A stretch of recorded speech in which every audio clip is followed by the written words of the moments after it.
through the sequence of events that takes place from the action potential arriving at the terminal bouton to the motor, the end plate potential arriving at the motor end plate, which is on the side of the skeletal muscle. Okay, and I keep stressing the fact that these events should be very familiar to us because these are the general events that we spoke about when we talked about a synapse and what takes place at a synaptic communication. But we're just adding in a little bit more detail as it pertains specifically to this junction. So the action potential arrives at the terminal bouton, and it is going to trigger the release of calcium when these voltage-gated calcium channels open up. Calcium rushes into the terminal bouton, as we can see here. This is step 2, and that triggers exocytosis of these synaptic vesicles. Now, these synaptic vesicles are storing acetylcholine only, and when that acetylcholine dumps into the synaptic cleft, they move across the cleft and they are going to bind to these nicotinic cholinergic receptors. And as I mentioned before, these nicotinic cholinergic receptors, these are facilitating the movement of sodium into the cell, potassium out of the cell, but the net movement, the overall movement is that there's positive charge moving into the cell, and that becomes a depolarizing or excitatory event only. So we can only have depolarizing events or excitatory events on the motor end plate on the skeletal muscle membrane. And so this triggers what we call an EPP, which stands for an end plate potential. And an end plate potential is simply the excitatory event that is specific to skeletal muscle, meaning that we are going to contract or excite skeletal muscle. And that happens with the binding of this acetylcholine to this cholinergic receptor. Step 5 is that we have that end plate potential. Step 6 is that we then propagate the end plate potential throughout the muscle. We can see that being spread throughout the entire muscle here, and that stimulates the entire muscle to shorten. In our next unit, or the next unit, our muscle physiology, we'll talk about the events that make the shortening of the skeletal muscle possible. And we're going to pick up from here where this action potential or end plate potential is spread throughout the muscle.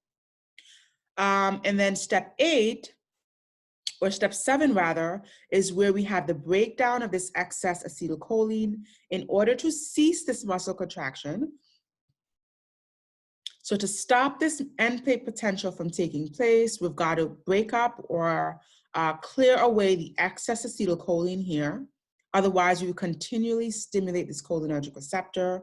That takes place via acetylcholinesterase, which breaks this down to acetate and choline. Choline is reuptaken into the terminal bouton to be recycled or repackaged into a new synaptic vesicle. And then we can cease that muscle contraction that way.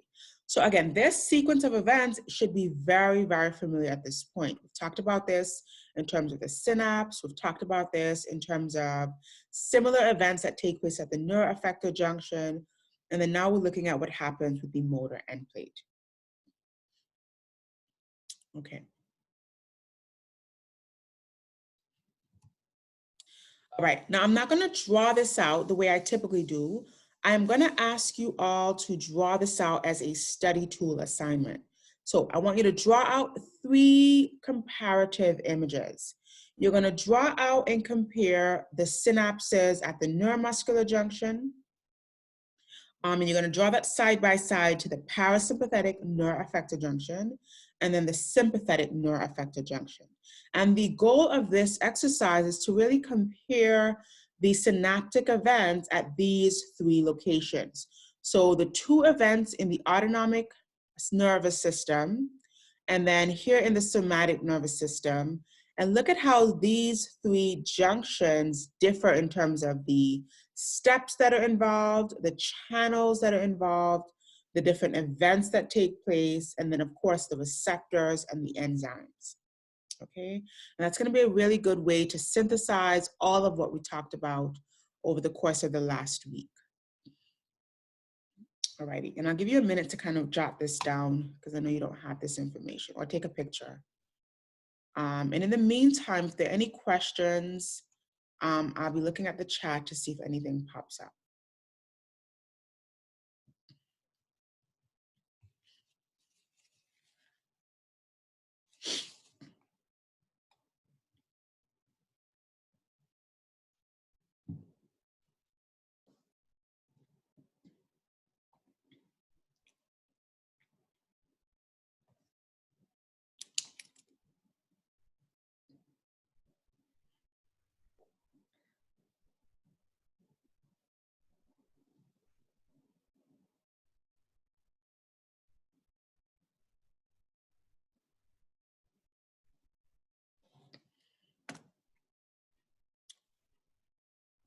Okay, so let's continue on. Here's another really nice study tool. So this is a video that I've posted in Blackboard, and this nicely summarizes the events of the neuromuscular junction.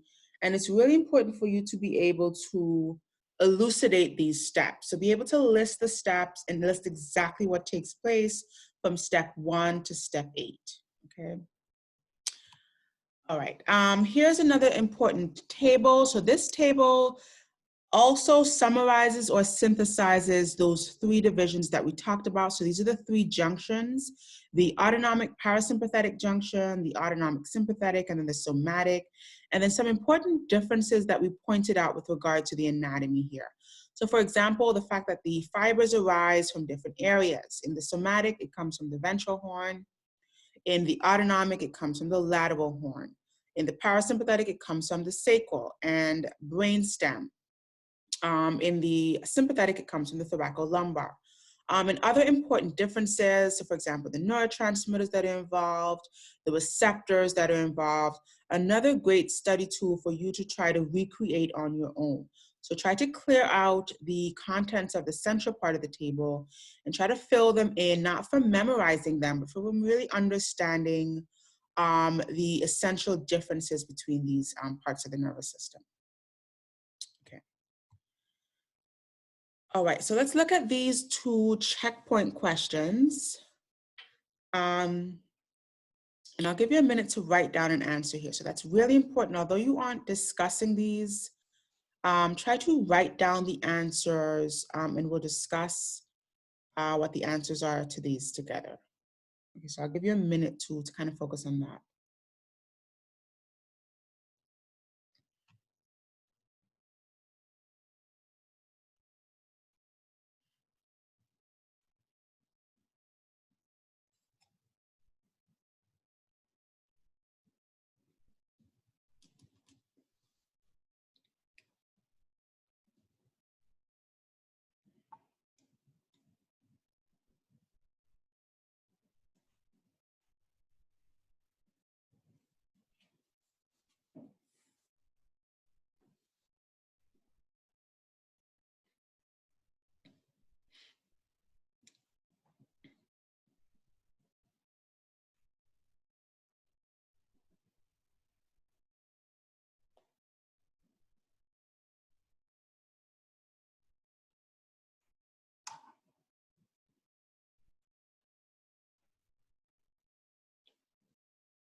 Okay, so let's discuss the answers here.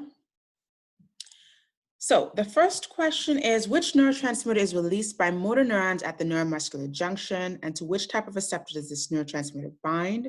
So this should be really straightforward, okay? There's only one neurotransmitter in the somatic nervous system. That is always acetylcholine, and there's only one receptor involved. That is always a nicotinic cholinergic receptor. And then the second question, which is a follow-up to our very first question, is how many motor neurons innervate a single skeletal muscle fiber?